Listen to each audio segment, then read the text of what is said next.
I'm Tatiana. I'm Michael, And we are O-Duo. My nationality is half Nigerian, half Filipino, born and raised here.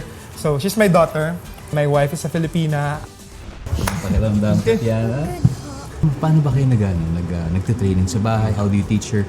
Because you're also an educator. Vocal coach. We do it every day. At least yung warm-up exercises, yung mga simple na vocalizations. Kasi at least para lagi siya na-warm up, lagi siya sanay.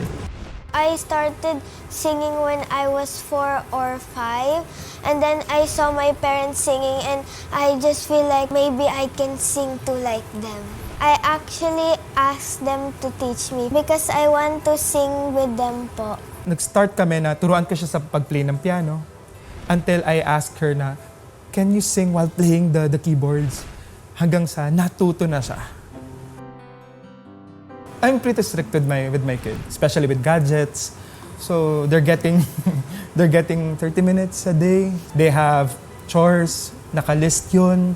Pagkagising, they have to fix their bed, brush, eat. Sometimes po, I get lazy when I wash the dishes.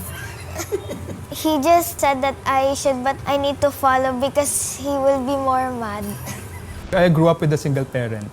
So, my mom is really strict. Nahirapan siya kasi lalaki, tapos yung mom, hindi naman talaga tayo takot masyado sa mga nanay natin. So, sabi ko sa sarili ko, pag naging tatay ako, I'll make sure na naka-routine sila. And at the same time, we're still having fun.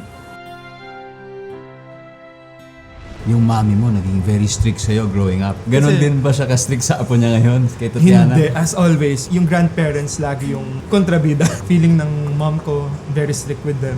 Sabi ko, ganito ka naman na, pinalaki mo ganito. Bakit ka nagreklamo? I'm sure they're very, very excited and proud of you at this point.